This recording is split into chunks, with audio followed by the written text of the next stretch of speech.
Hello, cinema friends. Welcome to another edition of Cinesundry. I'm your host, Marcus Seabury, and today we've got a movie about a wild night of partying that takes a different turn as we review Emergency.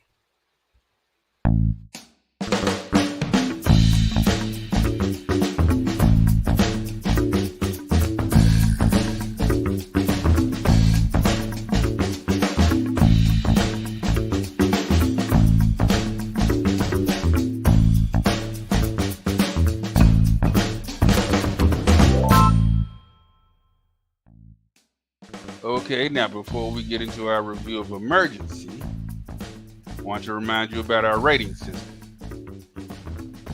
There it is. Now, the top score, that is our tour. That is on the top shelf, cream of the crop, just excellent productions. Normally some of the best films you've seen all year.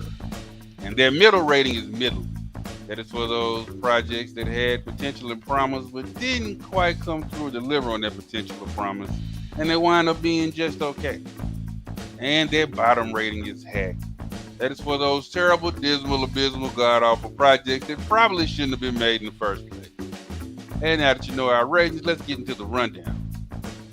Okay. Emergency concerns this wild night. There's going to be a lot of partying going on campus. And these three guys, two black guys and one Mexican guy, find a drunk, unconscious, underage girl has wandered into their apartment. And now they have to figure out what to do about it. And let's talk about the script and acting. The script was great to me. I just thought it was clever. I love the way that even though there's, some serious situations here, it was still funny, it was clever, and it was bright, and just had a nice take on the way they handled things and the way the story progressed. And in terms of acting, it is a very solid cast. Let's start off. We got R.J. Cyler, another hot up-and-coming actor. You may have seen him in Me and Earl and the Dying Girl. You may have seen him in the last Power Rangers film, or you may have seen him in the Netflix movie The Harder They Fall. He is Sean. Sean's a bit of a slacker. He's just trying to kind of creep to his graduation date, get his bachelor's, and figure out from there. He comes off like a jerk, kind of uncaring, but you also respect his character because he's not afraid to speak his mind. And just another in a long line of great performances from R.J. Cyler. I really think he's one to watch. And next we have Donald Elise Watkins. He is Kunle. Kunle is our super studious guy. His grad school is going to be an Ivy League school. He's already been accepted.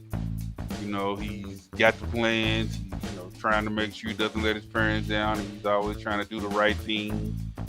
But of course, his character is a bit of a coward. He doesn't really take risks, and he's afraid to really speak his mind, even with his friends. Kind of a character after my own heart sometimes. I really, really enjoyed the performance of the actor that played Kunle. Thought it was some good stuff. And next we have Sebastian Chacon as Carlos. Carlos is kind of the least socially adjusted of the three roommates. He's the kind of the loner, the antisocial one who's gaming all day.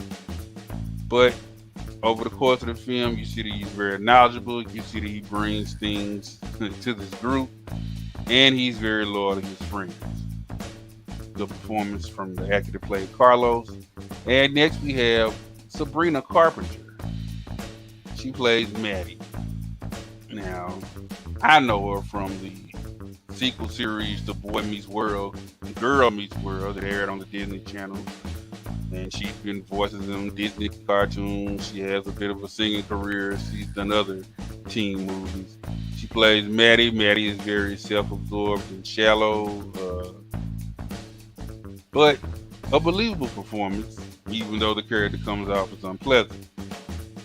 And last but not least, we have Maddie Nichols, who plays Emma. Emma is our drunk underage girl who's pretty much the source of most of the problems. Like I said, she doesn't get a whole lot of dialogue in the beginning. She's drunk and or unconscious for a lot of the film. And she's kind of frantic during the other parts, but still a solid performance. And amazingly, even in that state, she comes off as more likable than her older sister Maddie. And let's talk about director's technique. The director is Kerry Williams. This is his second full-length film as far as I can tell. He has one more film, he has some short films, and he has some work on different series. But I thought it was clever. I liked the way he shot, I guess, what would be considered typically mundane settings like college apartments or venues for college parties, or, just the college campus and classrooms. Things seem to pop and are vibrant, and they kind of come alive and still seem fresh, even though they're not the most spectacular or fantastic settings. I like his work. I think he's a new voice, a fresh voice. I want to see what he does in the future, and I commend him for bringing in this film at a runtime of an hour and 45 minutes. That is under 2 hours, people. Because most of you guys, most of you hotshot filmmakers, when you get over 2 hours, you're just doing lazy editing. I said what I said. I stand on it. All right, now let's talk about sentiment and rating. My sentiment was a little grim due to the subject matter. It kind of got a little heavy at points. But I was also pleased because even though there were heavy moments, there were still funny moments that didn't seem forced. They felt natural and organic. I'm a sucker for coming of age films. I think this one qualifies.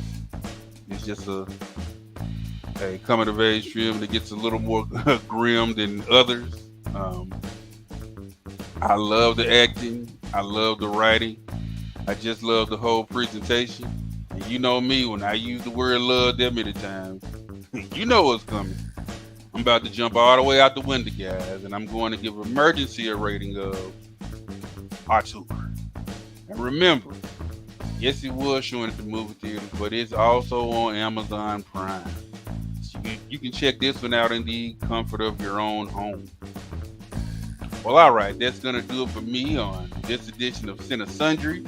I've been your host, Marcus Seabury, and as always, we ask you to like the video, comment down below on the video, and subscribe to the On Location Memphis page on YouTube.